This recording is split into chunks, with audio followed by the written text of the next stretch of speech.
take me home, United, to the place I belong, to Old Trafford, to see United. Take me home, United Road. Take me home, United Road. Oh, take me home, United Road. Say that Manchester United has lost money for the last 7 years, and it's something like in the last 4 years alone, it's lost 330 million pounds. It's horrific.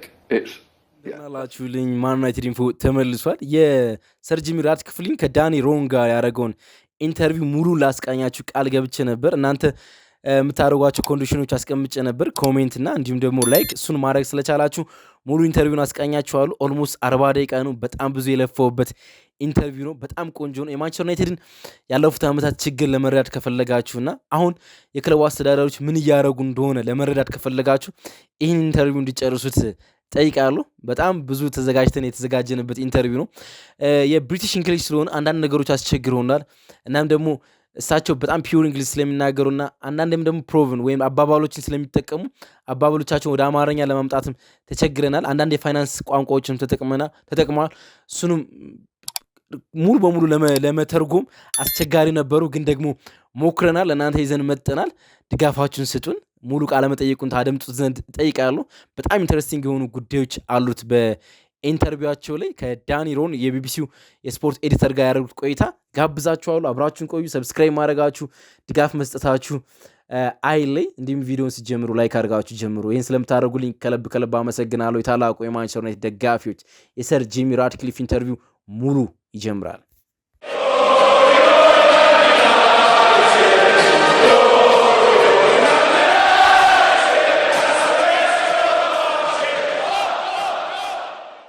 ስፖርቲንግ ኤዲተር ዳን ሮን መጀመሪያ ያቀረበላችሁ ጥያቄ ያለፉት 1 ዓመታት ማንቸስተር ዩናይትድን ከገዙ በኋላ ምን ይመስላሉ ነው። እንሆናለን ብለን ባሰብንበት ደረጃ ላይ እንገኛለን። ነገር ግን በጣም ፈታኝ ነው። ምክንያቱም ብዙ መስራት ስለሚጠበቅብን በክለቡ ውስጥ ብዙ ችግሮችን መፍታት አለብን አሉ። ያጋጠመህ ችግር ከጠበቅከው በላይ ነው ወይ ብለው ጠይቋቸው፣ አዎ የፈተናው ተፈጥሮ ያሰብነው ነው አሉ። ግን መጠኑ ምናልባትም ትንሽ ከፍ ያለ ነው። አሁንም በለውጥ ውስጥ ወይም በለውጥ ሂደት ውስጥ ነው የምንገኘው። ምክንያቶቹ ዩናይትዶች ከሰር አሌክስ ፈርጉሰን ጡረታ ከወጣ በኋላ በክለቡ ውስጥ በሚጠበቀው ደረጃ ባለመስራታቸው ነው አሉ። ከዚህ ቀደም የነበሩ ባለቤቶችን ነው። ለዚህ ምክንያቶች አሉ። በግልጽ ይህ እንዲቀጥል ካልፈለጉ በስተቀር የለውጡ ጊዜ መኖር አለበት። በአሁኑ ወቅት የለውጡ ወቅት ላይ ነው የምንገኘው። ማንም ለውጥ አይወድም ወይም ደግሞ ኮምፎርት ዞኑ ላይ መውጣት አይፈልግም። ግን ደግሞ ባለፉት ተመሳሳይ ጊዜያቶች እንዳንቀጥል ካስፈለገ በዚህ መንገድ መሄድ አለብን። እኛም አማካኝ መንገድ ላይ ነው የምንገኘው ብለው መግለጽ ቻሉ። በ3 ዓመታት ውስጥ እንደገና የፕሪሚየር ሊግ ዋንጫ ለማንሳት ዓላማ እያደረክ ነው ወይ? በ2028 ሚሽን 21 ለ21 21ኛው ዋንጫ ሻምፒዮን ለመሆን እየሰራችሁ እንደሆነ ሰይማችሁ ሰምቻለሁ። ጠረጴዛውን ስትመለከት ከሚሽን 21 ይልቅ ተልኮ ማይቻል ይመስላል ወይስ ቀላል ይመስላል ብለው ጠየቁት። አይ ተልኮ የማይቻል አይመስለኝም። ግቦችና ዓላማዎች መኖር ጥሩ ይመስለኛል። በሆነ ዓመት ፕሪሚየር ሊጉን እንደገና ማሸነፍ እንፈልጋለን ከሚል የተሳሳተ መግለጫ ይልቅ ጊዜ ማውጣቱ የተሻለ ይመስለናል። እሱን ያደረግነው አሉ። የጊዜ ሰሌዳ ማስቀመጡ ጥሩ ነው። እንደ አውሮፓውያን አቆጣጠር በ2028 የዓለም የታላቁ የእግር ኳስ ክለብ ብዬ ማስበው 150ኛ ዓመቱ የምስረታ በዓሉን ያከብራል አሉ። ማንቸስተር ዩናይትድ ነው ያከብራል እና ለዛ ዓላማ ማስቀመጥ አለብን። እኔ እንደማስበው አርሰናልን ብታይ፣ ሊቨርፑልን ብታይ እና ደግሞ የኛን ቤት ብትመለከት መስተካከል ወደ ያለበት ጉዳይ አለ። ወደ አሸናፊነት መንገድ ለመመለስ የፈጀባቸው ጊዜ ብትመለከት ይህ ምናልባትም በመጠኑም ቢሆን በመጨረሻ ስፔክተረም ሊሆን ይችላል። ግን ደግሞ ማይቻል አይደለም። እነሱ እንዳደረጉት እኛም እናደርጋለን። በ2015 ክሎፕ ከማይክል ኤድዋርድስ እና ኢያን ግራሃም ጋር ወደ ቡድኑ ሲመጡ ሊቨርፑልን አስታውስ። ቡድኑ በ2015 በ2016 በ2017 እና በ2018 እንደገና ገንብተዋል። በ2019 በ2020 እና በ2021 ደግሞ ሁሉም ነገር አሸንፈዋል። ሚኬል አርቴታ ወደ አርሰናል ወይም በአርሰናል በቆየባቸው 4 እና 5 ዓመታት የቆየ ሲሆን በአርሰናል ከ5 ዓመት በፊት ከነበረው በጣም የተለየ ቡድን ማድረግ ችሏል። ስለዚህ የምናወራው ስለ 3 ዓመታት ይመስለኛል። ምናልባት ያ ትንሽ ዓመታት ሊሆኑ ይችላሉ። ግን እንደማሰብ 150ኛ ዓመቱን ለሚያከብር ቡድን ዓላማ ማስቀመጥ ይገባናል። ራሳችን መመዘን አለብን። እናደርገዋለን ያልናቸውን ተግባራት እያደረግን እንደሆነ ይሰማናል። ስለዚህ በእቅዳችን መሰረት ከሄድን ያን ማሳካት እንችላለን በማለት ነው እንግዲህ ያብራሩት። በ2028 ማንቸስተር ዩናይትድ 21ኛውን የሊግ ዋንጫ 150ኛ ዓመቱን ሲያከብር እንዲያነሳ ማለት ነው። ሰንጠረዡን ስትመለከት የደረጃ ሰንጠረዡ ማለት ሰንጠረዡ ስትመለከት ራሳችሁን ከሊቨርፑል በ14ተኛ ደረጃ ርቃችሁ በ36 ነጥብ ደግሞ ዝቅ ብላችሁ ስትመለከቱ ምን ይሰማውታል ብሎ ጠየቀው። የምንፈልገው ቦታ ላይ ሳይሆን በለውጥ ወቅት እንደምንገኝ ነው የምናስበው። ቡድናችን ለመቀየር ብዙ ጊዜ አላገኘንም። በውድድሩ አጋማሽ የመጣ አዲስ አሰልጣኝ አግኝተናል። ረዥም የጉዳት ዝርዝሮች ይዘናል። በማንቸስተር ዩናይትድ ውስጥ ከፍተኛ ተከፋይ ከሆኑ 8 ወይም ከዛ በላይ ተጫዋቾች ለሩበን አሞሪም ከግማሽ በታቾች አይጫወቱም፣ ወይንም 4 እና 5 ተጫዋቾች እየተጫወቱለት አይደለም። ምክንያቱም የተቀሩት 4ቱ ከእሱ ጋር የማይገኙ ናቸው። ስለዚህ ለሩበን የሚገኘው ቡድን ወይንም ሩበን የሚያገኘው ቡድን በየሳምንቱ አስቸጋሪ ነው። እውነቱን ለመናገር ጥሩ ስራ እየሰራ እንደሆነ ይሰማኛል ከስኳዱ አንጻር በማለት ጠባብ ስኳድ እናም ደግሞ የሚፈልገው ደረጃ ያለ ስኳድ እንዳልሰጣቸው እንዳላገኘ ሩበን አሞሪም መናገር ቻሉ። ባለፈው ዓመት ጂም በዩናይትድ ኢንቨስት በማድረጉ የተጸጸተበት ጊዜ አለ ብሎ ጠይቃቸው፣ ወይም ደግሞ አንተ የተጸጸትክበት ጊዜ ያለው ዩናይትድ አሉ። ስለ ዝውውር ግዣችን ነው ወይ በማለት ጠየቁ። አዎ በፍጹም አይደሉም አሉ። በፓርኩ ውስጥ የእግር ጉዞ ይኖረኛል ብለህ አትጠብቅም አለ። ለማብራር ብርቴን የሆኑ ምሳሌ አነጋገሮችን ለመጠቀም ነው የሞከረ። አንዳንድ ጊዜ ፕሬስ ማንበብ በጣም ከባድ ነው። ግልጽ ነው። በአንድ መንገድ ከፕረሱ ወይም ከአሰልጣኙ ከሩበን አሞሪም ይልቅ በእኔ ላይ ቢሆን እመርጣለሁ። ጋዜጠኞቹ ትችታቸው በሙሉ እኔ ጋር ቢሆን እመርጣለሁ ከአሰልጣኙ ይልቅ። ታውቃለህ እኔ እዚያ ቆሜያለሁ። ማን ዩናይትድ እንደገና ታላቅ ማድረግ እንችላለን ያልኩት ሰው ሀሳቡን የዘነዘርኩት እኔ ነኝ። ትችቶች ሁሉ ወደ እኔ እንዲመጡ እፈልጋለሁ። በእኔ እይታ እንሄዳለን ብዬ ባሰብኩት አቅጣጫ ላይ ነው የምንገኘው። በአሁኑ ወቅት በለውጥ ሂደት ላይ ነን። አዲስ የአስተዳደር ቡድን አዘጋጀን። መጀመሪያ ላይ በትክክል አልተደራጀም ነበር፣ ግልጽ ነው። ዛሬ ግን በጣም ጥሩ የአስተዳደር ቡድን ይመስለኛል አሉ። ዳና ሸዋርዝ የነበረበት መንገድ ለማስረዳት የሞከሩ ይመስለኛል። እዚህ ጋር በክለቡ የፋይናንስ ጉዳዮች እያስተናገድን ነው የምንገኘው። ከባድ የፋይናንስ ችግር ውስጥ ነው የምንገኘው። ክለቡ የፋይናንስ ጉዳዮች ስላጋጠሙት እነዚያን መፍታት አለብን። ቅድሚያ የሰጠነው እነዛ ነው። ከዚያ ወደ ስኳዱ እንመጣለን፣ ወደ ምልመላ እንመጣለን፣ ወደ ዳታ አናላይሲስ እንመጣለን፣ ቡድኑን በቀጥታ ወደ መርዳት እንመጣለን። መጀመሪያ የፋይናንስ ጉዳዮችን እንጨርስ ብለን ያሰብን አሉ። ትችት ጠቅሳል አለ ጋዜጠኛው ዳን ሮም ማለት ነው። ትችት ጠቅሳል። ይህ ከመገናኛ ብዙሃን ትችት ነበር። ነገር ግን ደጋፊዎችም ትችቶች ወደ አንተ እያመጡ ነው። ከአርሰናሉ ጨዋታ ከመደረጉ በፊት ተቃውሞ ነበረ፣ ከፍተኛ ተቃውሞ። የእነዚህን የደጋፊዎች ቁጣ ይገባሃል ወይ ብሎ ጠየቀው። አዎ አለ እና ለእነሱ አዝኛለሁ አለ። ምክንያቱም ማንቸስተር ዩናይትድ በሚጠብቁበት ቦታ ላይ አይደለም የሚገኘው። ፕሪሚየር ሊጉና ሻምፒዮንስ ሊግ ላይ መሳተፍ በትልቅ ደረጃ መወዳደር ይፈልጉ ነበር። በአሁኑ ሰዓት እዛ ላይ አይደሉም። ግን ደግሞ ወደ አሸናፊነት መንገዳችን ከመመለሳችን በፊት ቤታችንን ላይ ማስተካከል ያለብን ቤት እያለ ዘሃውስ እያለ ነው የሚያወራው ማንቸስተር ዩናይትድ እና ቤታችን ውስጥ ማስተካከል ያሉብን ጉዳዮች አሉ ያለ። ያ የሚወስደው ጊዜ አለ። እንደ ማብሪያና ማጥፊያ ስዊች ኦን አድርገህ የምታስተካክለው ነገር አይደለም። አንድ ምሳሌ እሰጣቸዋለሁ። በዚህ ክረምት የምንገዛቸው ወይም ደግሞ ከዚህ ክረምት በፊት የተገዙ ተጫዋቾች አንቶኒ ካስሜሮ፣ አንድሬ ኦናና፣ ራስሙስ ሆይሉንድ፣ ጀደን ሳንቾ የመሳሰሉ ተጫዋቾች የፈጠሩብን የፋይናንስ ችግር አለ ብሎ ስም ነው የጠቀስ። እነዚህ ያለፎች ተጫዋቾች ወደድም ጠላንም እዚህ ክለብ ውስጥ የፈጠሩት ችግሮች አሉ። ለምሳሌ አለ ሳንቾን በግልጽ ልንገራ፣ ለቼልሲ የተጫወተውን ግማሽ ደሞዙን የከፈልን የምንገኘው ገና ለዶርትመንድ ያልከፈልነው 17 ሚሊዮን ዩሮ አለብን። በሚቀጥለው ክረምት ምን ከፍለዋል። ስለዚህ ካለፈው ለመውጣት ወደፊት ወደ አዲስ ቦታ ለመሸጋገር ጊዜ ይወስድብናል። እሱን ነው ለመረዳት ደጋፊዎች መሞከር አለባቸው በማለት ነው እንግዲህ መናገር የቻለ። ከአንድ ዓመት በፊት ለክለቡ እንደ አዳኝ በብዙ ደጋፊዎች ይታዩ ነበር አለው ጋዜጠኛው ማለት ነው። እንደ መሲ ነበር የሚታዩ ማን ዩናይትድ በመለወጥ በኩል። አሁን ብዙ የኢኒዌስ የችግሩ አካል አድርገው የሚመለከቱ ደጋፊዎች የተወሰኑት ውሳኔዎች በተለይ ደግሞ ገንዘብ ነክ ጉዳዮች ኢኒዌስን ይመለከታሉ ብሎ ያስባሉ። ታዲያ ክለቡን ለገባበት አስቸጋሪ ሁኔታ ውስጥ አስተዋጽኦ አበርክቻለሁ ብለህ ታስባለህ ወይ ብለው ጠየቀው። ያለፉትን ዓመታት ብቻ ሲሆን አሁን ባለፉት አንድ ዓመት የወሰንከው ውሳኔ ለክለቡ ችግሮች ውስጥ አስተዋጽኦ አበርክቷል ወይ ብለህ ታስባለህ ወይ ብሎ ጠየቀው። እኛ በፍጹም አይደለንም አለ እና በጉዞ ላይ ነን። እኛ በጉዞ ውስጥ የተገኘን ሰዎች ነን አለ። በመንገድ ላይ 2 ስህተቶች ነበሩ አለ። ግን እኔ እንደማስበው በዋናነት እኛ የምናደርጋቸው ነገሮች ሁሉ ለክለቡ ትክክለኛ ነገሮች ናቸው። እናም ክለቡ በ3 ዓመት ውስጥ በጣም የተለየ ቦታ እንደሚቀመጥ ወይም ደግሞ በከፍታው ውስጥ እንደሚመለስ እናስባለን። በዓለም ላይ ከፍተኛ ትርፋማ ክለብ ይሆናል ብዬ አስባለሁ። ከ3 ዓመታት በኋላ ከ3 ዓመት በኋላ ማን ዩናይትድ ትልቅ ይሆናል። ለማን ዩናይትድ የኔ ህልም ያ ነው። እሱ አለ በዓለም ላይ ካሉት እሱ ያለው ማን ዩናይትድ እሱ በዓለም ላይ ካሉት በጣም ትርፋማ ክለቦች እንደ አንዱ ሊሆን እንፈልጋለን። በዓለም ላይ እጅግ አስደናቂ ወደሆነ የእግር ኳስ ስታዲየም ገንብተን እንጨርሳለን። እናም በድጋሚ በሜዳሊያዎችና በዋንጮች እንከበባለን በማለት ሰር ጂሚ ራትክሊፍ ለማንቸስተር ዩናይትድ ያለውን ህልም ነው እንግዲህ የተናገረው። ስለ ስታዲየም ሊነግሩን ጀምረዋል። ኦልትራፎርድ መልሶ ለመገንባት ወይም ደግሞ ለመተካት የሚመለከት ግብረ ኃይል እንዳቋቋሙ ሰምተናል። በዛ ላይ ጥቂት ሀሳብ ይንገሩን እስኪ ብሎ ጠይቃቸው።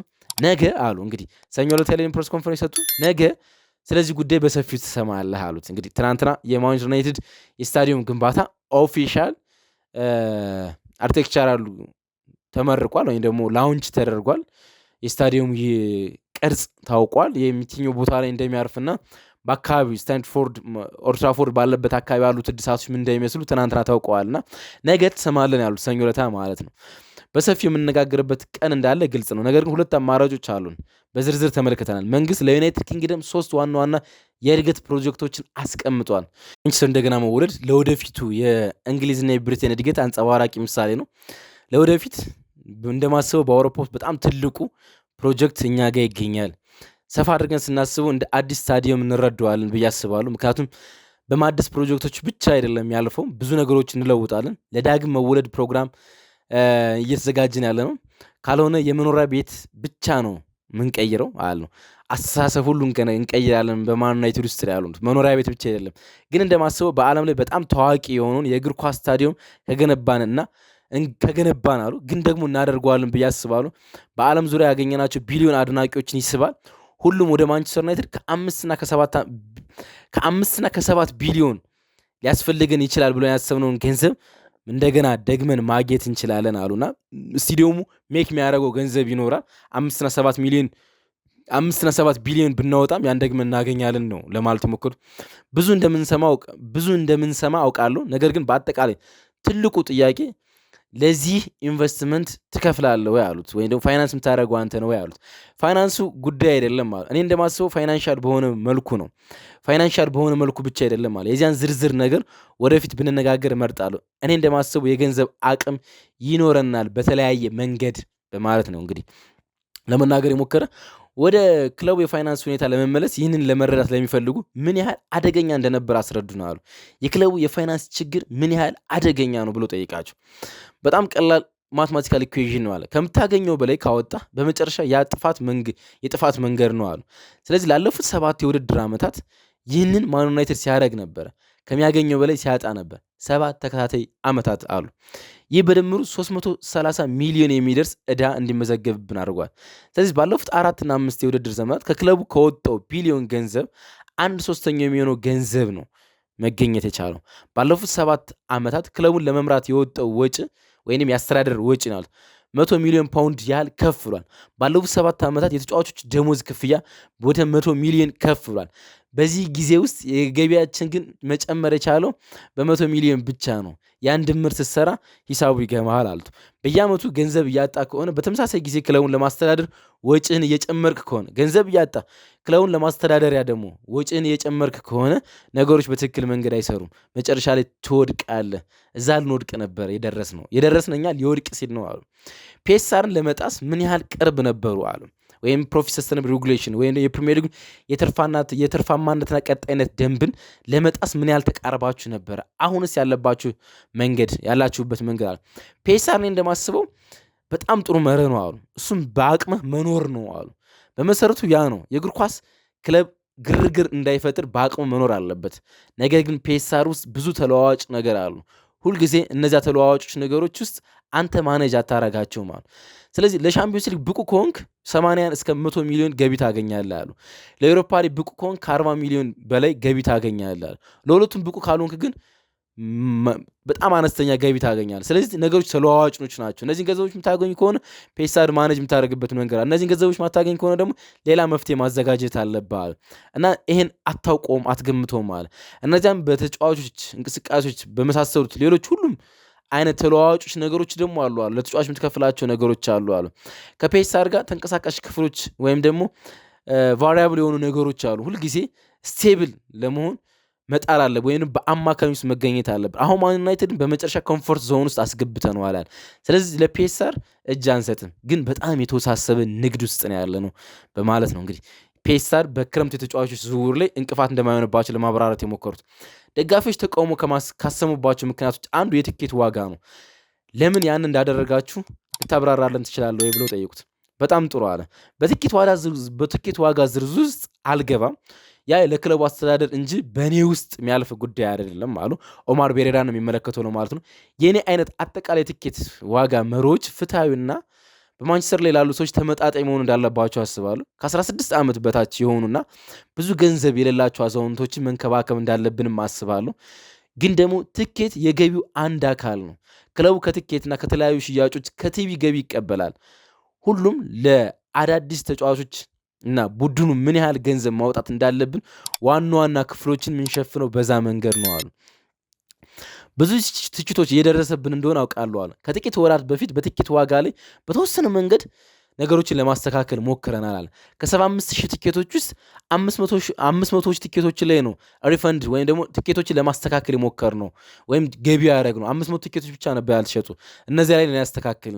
አንዳንዶች ላይ ደግሞ ለጨመርናቸው መልሰናል፣ 66 ፓውንድ መልሰናል አሉ እና ለዛም ደግሞ ደስታቸውን ደጋፊዎች ገልጸውልናል አሉ። አሁን እስከ ዓመቱ መጨረሻ ላይ 49,000 ትኬቶች እጃችን ላይ አሉ። በየጨዋታው የሚለያዩ 49,000 ትኬቶች አሉ ወይም ወንበሮች አሉ። ተመጣጣኝ ዋጋ ለማቅረብ እንሞክራለን አሉ። በሚቀጥሉት ወቅቶች ትኬቶች ተጨማሪ ጭማሪዎች ሊኖራቸው ይችላል እንዴ ብሎ ጠየቁ። በእውነቱ በቀኑ መጨረሻ ላይ አስተዳደሩ ይወስናል አሉ። ወይም ደግሞ በአመቱ መጨረሻ ላይ አስተዳደሩ ይወስናል አለ። አሁን አይኖርም አለ።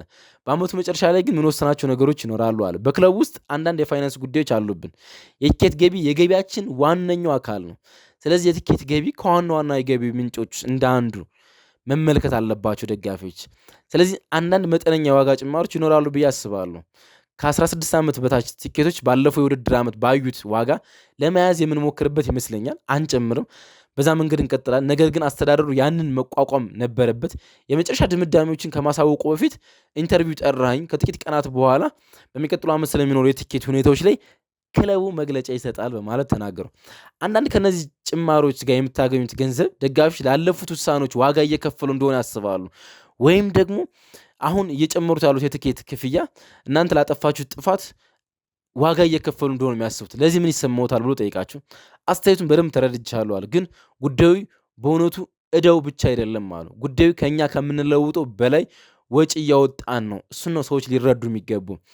ክለቡን ለማስተዳደር የምናወጣው ወጪ ከምናስገባው ጋር እየተመጣጠነ አይደለም። ስለዚህ እሱን ማስተካከል አለብን። 100 ሚሊዮን ፓውንድ የምታወጡ በአመቱ ከሚያገኙ ገቢ ላይ ነገሮች አሉና ለማብራራት ሲሞክሩ አቋረጣችሁ። ያንን ዕዳ ለመገላገል በ10 ሚሊዮኖች የሚቆጠሩ ፓውንድ ላይ ከክለቡ ማስተካከል አለብን እንዲህ አሉት። የክለቡን ዕዳ ለማካካስ ከደጋፊ የሚገኙ ገቢ ሂዶ 10 ሚሊዮን ለመድረስ ነው። ወደ 35 ሚሊዮን አካባቢ እናገኛለን ብሎ አብራሩት። ሹር አላቸው ጋዜጠኛው። በእርግጠኝነት አላቸው። ነገር ግን አሉት ስለ 35 ሚሊዮን አይደለም እያወራው ያሉት። ከ4 እና 5 ዓመት በፊት 20 ሚሊዮን ፓውንድ ብቻ ነበረ። ምክንያቱም ክለቡ ባለፉት ዓመታት 330 ሚሊዮን ፓውንድ አላጣም። ስለዚህ በአመት ውስጥ የምናገኘው ገቢ ከትኬት ቢያንስም ችግር አልነበረብንም አሉ። አሁን ግን ያለብን ገንዘብ 330 ሚሊዮን ፓውንድ ብቻ አይደለም ዕዳችን ችግር ይሆንብን አለ። ወለድ ገንዘቡን እንድንከፍል እያደረገን አይደለም አለ። ወለዶች ሲጨማመሩብን ነገሮችን ለመክፈል ያስቻለን አይደለም አለ። ስለዚህ ከወለድ ዋጋዎች ውስጥ አንዱ ነገር በዚህ ክለብ ውስጥ ትልቁ ወጪ ማስተካከል አለብን። እናም ክለቡ ለወደፊቱ ጥሩ ፋይናንሻል መሰረት እንዲያገኝ ቤቱን ማስተካከል አለብን። ማንቸስተር ሪኦርጋናይዝ ማድረግ አለብን። ከዛ በኋላ ነገሮች መስተካከል ይችላል። ለአመታት የተስተካከለ ጥቂት አመታት ያልተስተካከለ ቡድን ልትመለከቱ ትችላላችሁ። በሻምፒዮንስ ሊግ ማይሳተፍ ቡድን ልትመለከቱ ትችላላችሁ። ያን ግን ማስተካከል እንችላለን አሉ። ከነዚህ ብድሮች ውስጥ አንዳንዶቹ በመጪዎቹ አመታት ወለዶች ሊጨምሩና አሁን ካለበት ዕዳ በከፍተኛ የወለድ ተመኖች እንደገና ተጨማሪ ዕዳ የሆነ እንደሚሄድ አብራርተዋል አለ።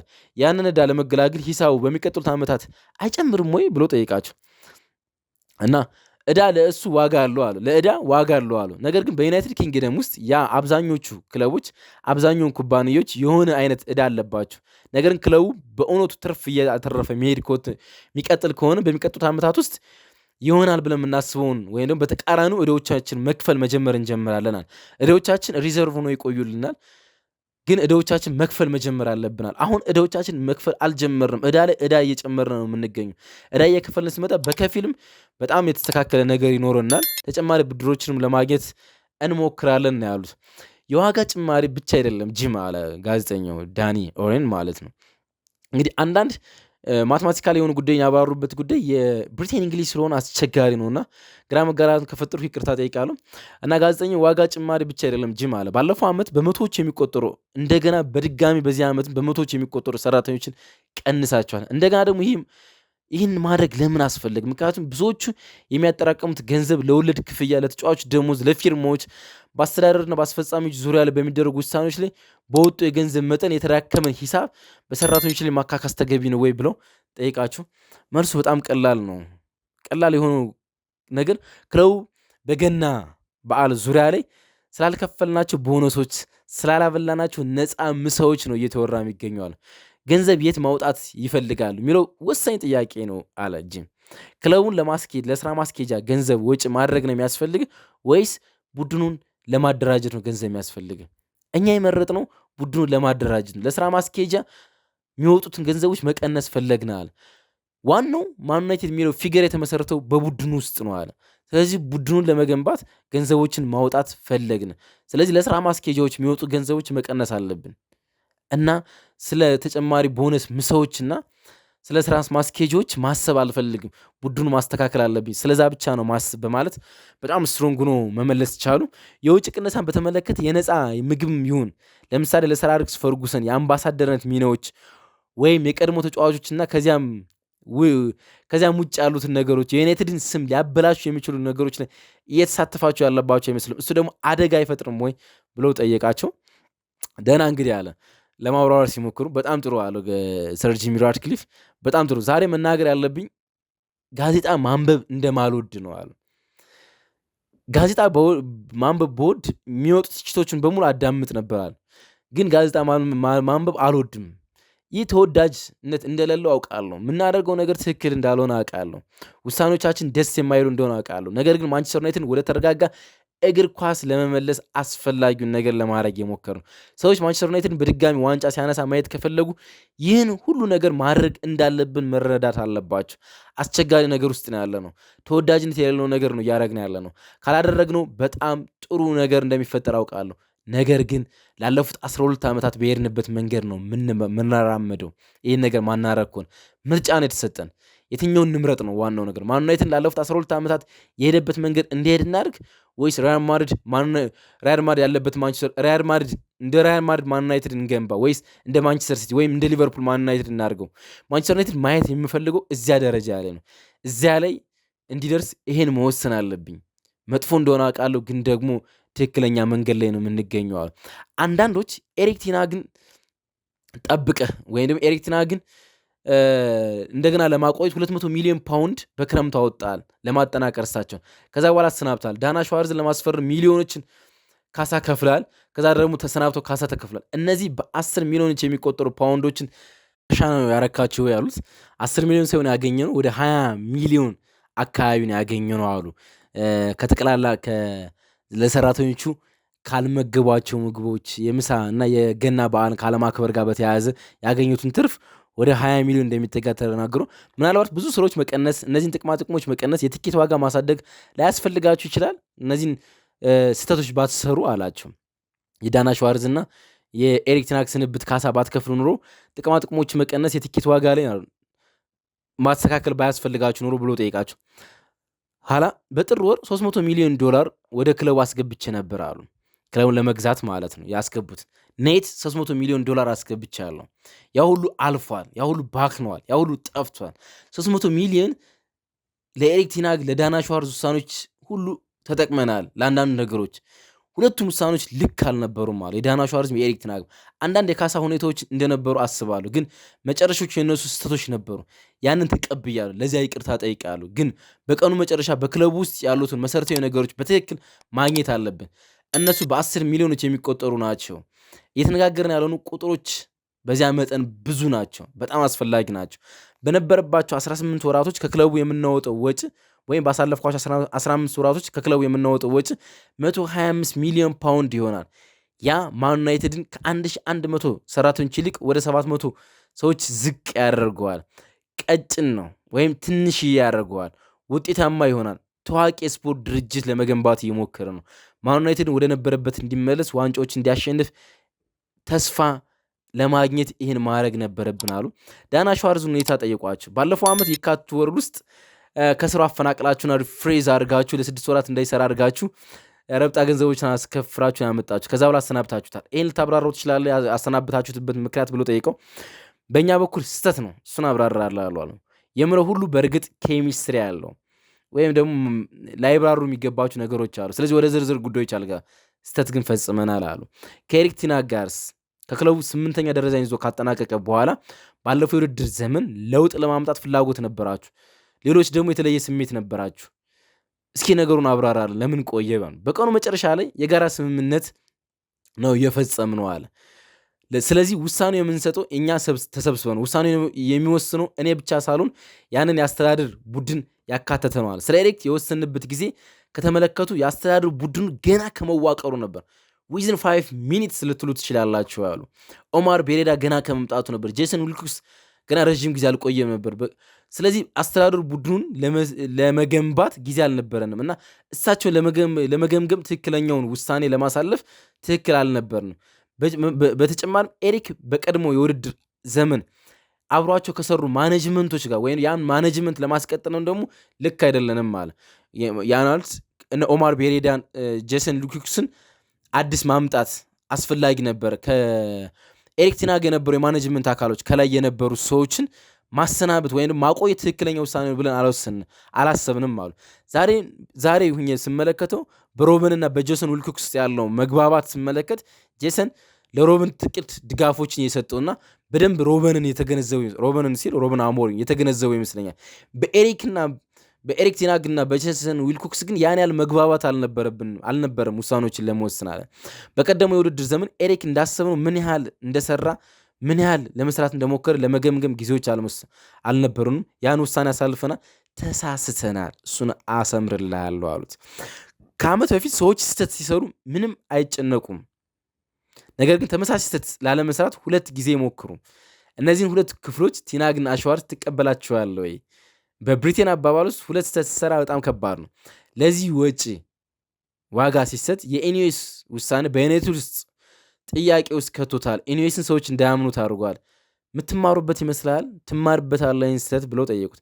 አዎ አለ። ከነዚህ የተማርነው ነገር በጣም ብዙ ነው አሉ። ብዙ ጥያቄዎች ተምራል። ከነዚህ አይነት ስህተቶች እንደገና እንደማንሰራ ተስፋ አደርጋለሁ። ነገር ግን አንዳንድ ጥንቃቄ ማድረግ ያለብን በሁለቱ የተሳሳቱ ነገሮች ላይ ብዙ የሰራናቸው ጥሩ ነገሮች እንዳይረሱ እፈልጋለሁ። ሰፋ ባሉ በመልኩ ነገሮችን መረዳት የሚያስፈልገን ይመስለኛል አሉ። እኔ እንደማስበው ሮበን በውድድር አጋማሹን የመጣ አሰልጣኝ ነው። በጣም ጥሩ አሰልጣኝ ነው። እሱ ጥሩ ስራ እየሰራ እንደሆነ አስባለሁ። ጥሩ አዲስ አሰልጣኝ ነው። በክለቡ ውስጥ ከደረሰበት ጊዜ ጀምሮ በተሻለ መንገድ ቡድኑን ድባብ ለመቀየር እየሞከረ የሚገኙ ብዙ ነገሮችን ለመቀየር ሞክረዋል አሉ። እሳቸው እኮ እንደቀጠሩት በፌብሩዋሪ ወር የሮበን አሞሪም ስራ እንገመግማለን ብለዋል። አሁን ሮበን አሞሪም የሚገኝበትን ቦታ ለመነጋገር ዴስክ ላይ መቀመጫችሁ ጊዜ የደረሰ አይመስለውትም? ከሮበን አሞሪም ጋር አሉት። ከሮበን ጋር እንዲህ የምንባባልበት ሰዓት አይደለም አሉ። ሮበን በጣም ጥሩ ወጣት ስራ አስኪያጅ ነው ወይም አሰልጣኝ ነው ብዬ አስባለሁ። እኔም እንደዛ አስባለሁ አለ። እኔ በጣም ጥሩ አስተዳዳሪ ነው፣ ለረጅም ጊዜ እዚህ ይኖራል ማን ዩናይትድ እየመራ ብዬ አስባለሁ አሉ።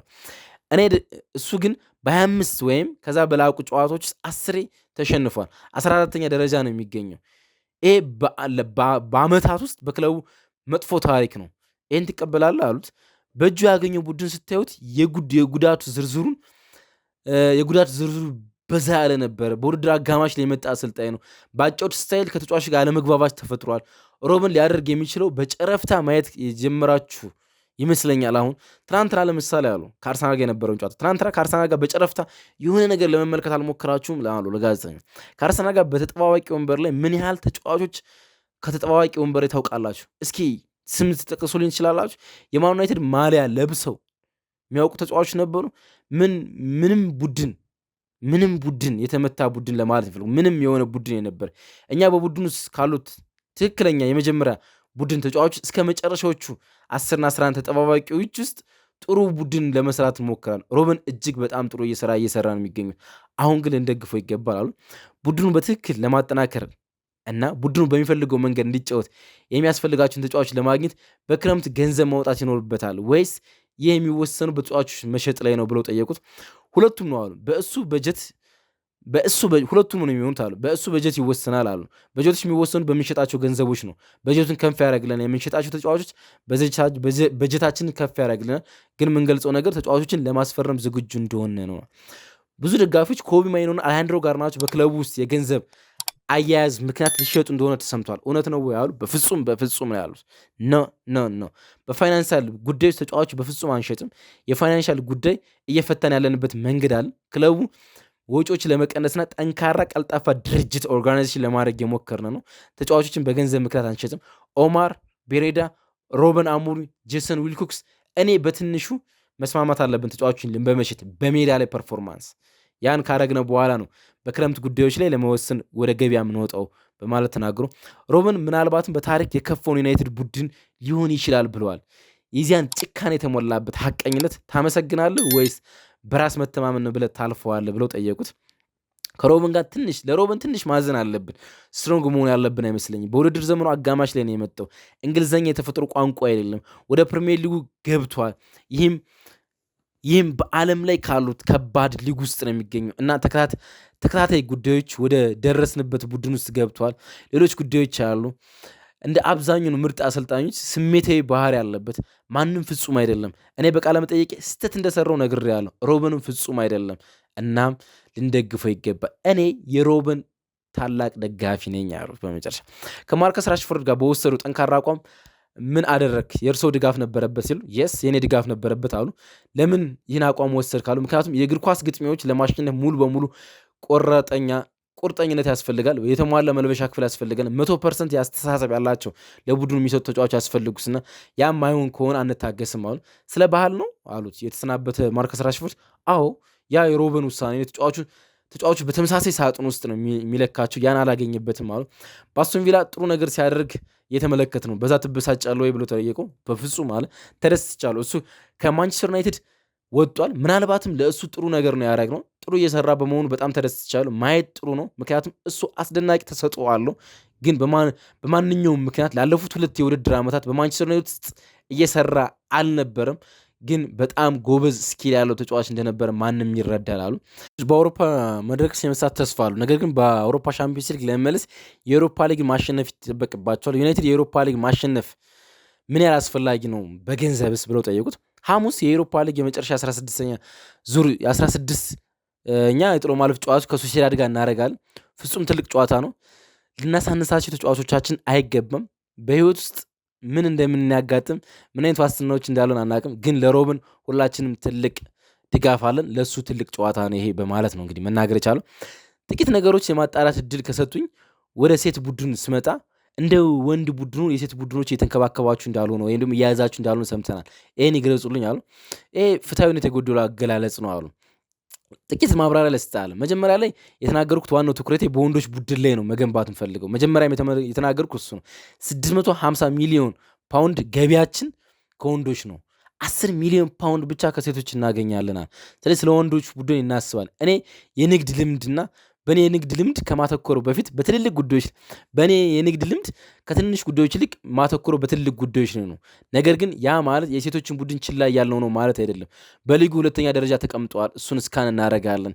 ከወንዶች የተሻለ ቡድን እንደሰሩ እናውቃለን። በኤፍኤ ካፑ ለዋንጫ እንደደረሱ ሰምተናል። ለዋንጫ ደርሰዋል። ዋና አሰልጣኙ ማርክ ስኪነር በጣም አስደናቂ ስራ ሰርቷል። አዲሷ ካፒቴን ማያ በጣም ጥሩ ስራ እየሰራች ነው በማለት አሞገሰው። ከዛ በኋላ ያልገባኝ ነገር ጠይቋቸው፣ ግን ለእናንተ ልንገራችሁ። ዜናውን ከዚህ በፊት ሰምታችሁ የምታውቁ ከሆነ ኬቲ ዘልመን ማን እንደሆነች ለመጠየቅ ሪፖርት ይምጣልኝ ብለሃል። ብዙዎች ይህን አነጋግሯቸው አላሉ። በፍጹም ማያ ከማት የምትባለው ተጫዋች ዝምድና ካላቸው ነው የጠየቅኩት እንጂ ኬቲ ዜማን ማን እንደሆነች አልጠየቅኩም አሉ። ሴቶች በኤፍኤ ካፕ የፍጻሜ ውድድር ላይ ደርሰዋል። እርሶ ይገኛሉ ወይስ ከኤኔዎስ የሆነ ሰው ይገኛሉ ወይ ብሎ ጠየቁት። በእርግጠኝነት ከኤኔዎስ የሆነ ሰው ይሳተፋል። እዛ ላልሆን እችላለሁ፣ ምክንያቱም በቀኑ ላይ ምን ፕሮግራም እንዳለኝ አላቅም በማለት መለሱ። በኢኒዌስ አጠቃላይ እድሎች ላይ ሁኔታዎች ምንድን ናቸው? ወይም ስለ ዕዳ ዓመታዊ ገቢ በብዙ እጥፍ የበለጠ እናስባለን። በክሬዲት ኤጀንሲዎች የተደረገ ቅናሽ፣ ከዚያም ደግሞ ስፖንሰርሺፕ አንጻር አንዳንድ ጉዳዮች በኢኒዌስ ውስጥ እየሰማን ነው የምንገኘው። በአውሮፓ የኤነርጂ ገበያ ላይ የምንሰማቸው ነገሮች አሉ። ከፔትሮኬሚካል ድርጅቶ አንጻር ነገሮችን ያብራሩልን እስኪ። ምን አይነት ፈተና ውስጥ ነው ያሉ አሏት።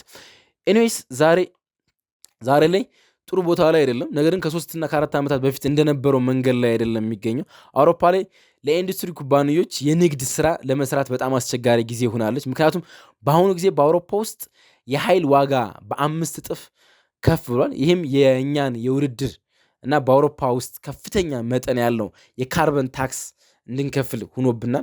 በአሜሪካ ያሉ ካምፓኒዎች የካርበን ታክስ የለባቸውም። በአውሮፓ ውስጥ ሁለቱ ትልልቅ ኢንዱስትሪዎች የኬሚካል ኢንዱስትሪዎችና የአውቶሞቲቭ ኢንዱስትሪዎች ናቸው። ሁለቱም በአሁኑ ጊዜ ውስጥ አስቸጋሪ ፈተና ውስጥ ነው የሚገኙ። ኢኒዌስ በኬሚካል ኢንዱስትሪ ውስጥ ግዙፍ ካምፓኒ ለመሆን እየጣረ ነው የሚገኙ። እኛ እንደ አንድ ነገር በአውሮፓ ውስጥ ብቸኛው የኬሚካል አምራች ነን። 4.5 ቢሊዮን የሚወጣ ግዙፍ ተቋም በአንትራፕ በቤልጅየም እየገነባን ነው የምንገኘው። ጊዜዎች ከባድ ናቸው፣ ግን ከጊዜዎች ጋር እየተፋጠጥን እንገኛለን። የስፖርት ካምፓኒዎቻችን በሙሉ በኢኒዌስ ባጋጠመው ፈተና ምክንያት ግን እየረበሽን አንገኝም በማለት መለሱ። ሰር ዴቭ ብራስፎርድ የእሳቸው ስፖርቲንግ ዳይሬክተር ነው፣ የሁሉም ካምፓኒ ማለት ነው። በብስክሌት ውድድር ውስጥ የላቁ ሰው ናቸው፣ ግን በማንቸስተር ዩናይትድ ኦፕሬሽን ውስጥ ትክክለኛ ሰው ለመሆናቸው ብዙዎች ይጠይቃሉ። ለዚህ ማብራሪያ ያለው ወይ ብሎ ጠይቃቸው። ዴቭ በአንድ ስፖርት በብስክሌት መንዳት እጅግ ውጤታማ ሰው ነዋል። ሰዎች ከ100 ዓመት በላይ የእንግሊዝን የቱር ደ ፍራንስን አሸናፊ ብጠይቃቸው አያውቁም። ባለፉት 100 ዓመታት ውስጥ ግን 7 ጊዜ እሱ ማሸነፍ ችሏል። እንደሱ ይህን ማድረግ የቻለ ሰው የለም። ስለዚህ ጋላቢ ብቻ አይደለም እሱ፣ እንዴት አንድ አትሌት መያዝ እንዳለበት የሚያውቅ ሰው ነው። ሰዎች መረዳት የማይችሉት እሱ ነው። ከአትሌቶች ጋር መስራትን በደንብ ያውቃል። እግር ኳስ ዛሬ የስፕሪንግ ስፖርት ነው። ከ20 ዓመታት በፊት የሩጫ ስፖርት አልነበረም። አሁን ግን የሃምስትሪንግ ጉዳቶች የሚከተሉበት የሩጫ ስፖርት ሆኗል። ቦቢ ቻርልተንና ጆርጅ ቤስት ሲጫወቱ እንደነበረበት ኃይለኛ ስፖርት ኃይለኝነቱ ጨምሯል። ኃይለኛ ስፖርት ነው ለማለት ነው የሞከሩት። ኃይለኛ ስፖርት ነው እና እንደዚህ አይነት የስፖርት ሰው ያስፈልገናል በማለት ዴቭ ብራስፎርድ የእሳቸው ስፖርቲንግ ዳይሬክተር አስፈላጊ እንደሆነው እንግዲህ ለመናገር የሞከሩት። እንደ አንቶኒ ያሉ ተጫዋቾችን ጠቅሳል። ብቁ አይደሉም ብለህ ታስባለህ አሉ። እንደዚህ አይደለም ለማለት የፈለግኩት አሉ። ወይስ ከመጠን በላይ እየተከፈሉ ናቸው ብለህ ነው የምታስበው አሉ። አንዳንዶች በቂ አይደሉም አለ። አንዳንዶች ምናልባትም ከልክ በላይ የተከፈሉ ናቸው። ነገር ግን እኛ ሙሉ ኃላፊነት የምንወስድበትና ተጠያቂ የምንሆንበት ቡድን ለመቅረጽ ጊዜ ይወስዳል። ካለፈው ወደ መጪው ዘመን የምንሸጋገርበትና ከዚህ ወቅት መሀል ላይ ነን የምንገኝ። እኛ የምናውቀው በቡድን ውስጥ አንዳንድ ምርጥ ተጫዋቾች አሉን። ካፕቴናችን በጣም አስደናቂ ተጫዋች ነው። በእርግጠኝነት ብሩኖ ፈርናንዴዝ እንፈልገዋለን። ሁሉም እንደሱ እንዲሆኑ እንፈልጋለን። ያለ እሱ በጣም ከባድ ዓመት እንደሚሆን ግን አስብ ነበረ ይሄ ዓመት በማለት ለእሱ ያላቸውን አድናቆት ገልጸዋል። አዲስ ስታዲየም ለመገንባት ምን ያህል ጊዜ ይፈጅበታል ብሎ ጠይቃቸው። በ5 ዓመት ውስጥ ስታዲየሙን መገንባት የምንችል ይመስለኛል። በተለምዶ ስታዲየም ለመገንባት 10 ዓመታትን ሊፈጅ ይችላል። እኛ ግን በማንቸስተር ዩናይትድ መልሶ ግንባታ ውስጥ ነገሮችን ለማፍጠን እንሞክራለን አሉ። በማንቸስተር በከተማ ባለ የመልሶ ፕሮግራም ውስጥ ነገሮች ይረዱናል ብለን እናስባለናል። ከመንግስት ጋር ተቀምጠን ሁሉም ነገር እንዴት እንደሚሰራ መነጋገር አለብን። ደግሞም እየተነጋገር ነው የምንገኘው። መንግስት 3 ቢት ያለው የ3 ምዕራፍ መርሃ ግብር አለው። የሄትሮ አውሮፕላን ማረፊያን፣ የኦክስፎርድ ካምብሪጅን፣ ሲልከን ሸለቆን እንዲሁም ደግሞ የማንቸስተር ከተማን እድሳት እያሰበበት ነው የሚገኘው። መንግስት በፍጥነት መሄድ ከሆነ ከእሱ ጋር አብረን በፍጥነት ስታዲየማችን ለመገንባት እንሄዳለን አሉ። ለዚህ ነው ቀደም ብለው ትርፋማ እንሆናለን ብለው በእርግጠኝነት የተናገሩት አሉ። ይህ ተጨማሪ ምክንያት ነው አለ። ለማንኛውም ከ3 ዓመት በኋላ አትራፊ ክለብ እንሆናለን፣ ከአዲስ ስታዲየም ጋር የበለጠ ግዙፍ እንሆናለን አሉ። ዛሬ ሰዎች ስለምታደርገው ነገር የተሻለ ግንዛቤ እንዲኖራቸው ወጥ የተናገርከው ነገር ጥሩ ነው ብለህ ታስባለህ አሉ። 1 ዓመት ሞላ። ቃለመጠይቅ እንዳደርግ ጠየከኝ። ይጠቅማል ብዬ አሰብኩ። አንዳንድ ነገሮች ጥሩ ስላልሆኑ ተነስተን ጩኸቱ ልንጋፈጥ ይገባል። እዚህ ቁጭ ብለን ጥያቄዎችን መመለስ ያለብን ትክክለኛው ሰዓት መስሎ ስለተሰማኝ ተገናኝተናል አሉት። አንዳንዶች ኢኒዌስ ማን ዩናይትድ እንደ ኤምፓየር ወይም ደግሞ እንደ ዘይት ማጥለያ ወይም ደግሞ እንደ ኬሚካል ነው የሚወስደው እና ስህተቶችን የሚያርምበት መንገድ፣ የወጪ ቅነሶችን የሚወስድበት መንገድ ልክ አይደለም። እንደ እግር ኳስ ክለብ አይደለም፣ እንደ ኮሚኒቲ ስፖርት ካልቸር እንደሆነው አይደለም አሉ። ነጥቦችን በትክክል ተረድቻለሁ። ግን የማንቸስተር ዩናይትድ አንድ አካል ንግድ እንደሆነና ንግድ ካለ በጥሩ ሁኔታ ማስኬት እንዳለብን ሙሉ በሙሉ እገነዘባለሁ። በትክክል እንዳልተሰራ ግልጽ ነው። ያለፉት ዓመታት ችግር ውስጥ ስለገባን ነው አሁን ያለንበት ችግር ውስጥ የተዘፈቅነው ያለፉት ዓመታት ናቸው። በቀኑ መጨረሻ ግን ስሜታዊነት ያለው የማንቸስተር ዩናይትድ ደጋፊ ነኝ እኔም። እኛ የማን ዩናይትድ ጠባቂዎች ነን፣ ባለቤቶች ደጋፊዎች ነን። በስሜታዊነት ለደጋፊዎች እኔ ከነሱ እንደ አንዱ ነኝ። ይህ በህይወቴ አንድ አካል ከማድረጋቸው ድርጊቶች አንዱ ማን ዩናይትድ ነኝ። የሰኞ ጠዋት ውሳኔ የሚወስን በቡድኑ በሳምንቱ መጨረሻ ላይ ባደረገው እንቅስቃሴ ነው። ያን ያህል ነው የሚሰማኝ ያሉ ሰኞ ጠዋት የሚወሰነው ቡድኑ በሳምንቱ መጨረሻ በሚያደርገው ፐርፎርማንስ ነው። በየትኛውም ዓለም በሄድኩበት ቦታዎች ሰዎች ስለ ማንቸስተር ዩናይትድ ይጠይቁኛል፣ ሊያናግሩኝ ይፈልጋሉ፣ በቤታቸው ይነካል። ትናንት በጨዋታ ላይ ውስጥ ስላለፍነባቸው ስሜታዊ ጊዜያቶች ይጠይቁኛል። ከአርሰናል ጋር አንዳቻ በሆነ ውጤት ስንለያይ ያ ግብ በመጨረሻ ሰዓት ቢቆጠር ብዬ አስቤያለሁ። በህይወቴ ስፖርት ትኩረት የሚሰጠው ነገር ነው። ማንቸስተር ዩናይትድ ደግሞ ስሜታዊ የሚያደርገኝ ነገር ነው። በህይወቴ ከማርለሳቸው አጋጣሚዎች አንዱ በ1999 ቴዲ ሼሪንግሃምና ኦሊ ጉናር ሶልሻየር በጭማሪ ሰዓት በሻምፒዮንስ ሊግ ፍጻሜ ላይ ጎል ሲያስቆጥሩ ነው። እና ማንቸስተር ዩናይትድ ሁሌም እንደዚህ አይነት ግዙፍ ኩባንያ እንዲሆን እፈልጋለሁ። ለዛ ግን ትክክለኛ ነጋዴ መሆን ይጠበቅብናል። ድሮ ትክክለኛ ነጋዴዎች ይዘውት ነበረ በማለት አሁን ግሌዘሮች ያጠፉትን ነገር ለመናገር ሞከረ። በመጨረሻ የጠየቀው በጣም ብዙ ትግሎች ውስጥ እያለፍክ ነው የምትገኘው። ውድቀቱን ለመቀልበስ እርግጠኛ ሆነ ተነሳል። በመጨረሻ የአንተ ሌጋሲ ነው ማንቸስተር ዩናይትድ ከተስተካከለ ብለህ ታስባለህ አሉ። የስ ነው ያለ። በሆነ መንገድ ውስጥ እንደዛ ብዬ አስባለሁ። ጋዜጦችን አነባለሁ፣ በጥቂቱም አንዳንድ ነገሮችን አደምጣለሁ። እናም በአሁኑ ጊዜ ተወዳጅ ሰው እንዳልሆን ካውቃለሁ፣ እገነዘባለሁ። ነገር ግን ለተወሰነ ጊዜ ተወዳጅነት የጎደለው መሆንን ለመቋቋም ዝግጁ ነኝ እና እችላለሁ። ምክንያቱም እየሰራን ያለነው ትክክለኛውን ነገር ነው። ዳግም ማን ዩናይትድን ታላቅ ለማድረግ ነው። ከሀዲዱ ወጥተናል፣ ወደ ሀዲዱ መመለስ አለብን። እያደረግነው ያለነው ነገር ወደ ሀዲዱ ይመልሷል ብዬ አምናለሁ። የምንሰራው ነገር አምናለሁ። እናም ተወዳጅ አለመሆኔ ተመችቶኛል። ከሮበን አሞሪም ይልቅ ተወዳጅ ያልሆንኩት እኔ ብሆን እመርጣለሁ። ኃላፊነቶችን ሁሉ እኔ ወስዳለሁ በማለት ፕሬስ ኮንፈረንሳቸውን ጨርሰዋል። ኢንተርቪዋቸውን። አመሰግናለሁ አድማጮቻችን። ዘለግ ያለ ቆይታ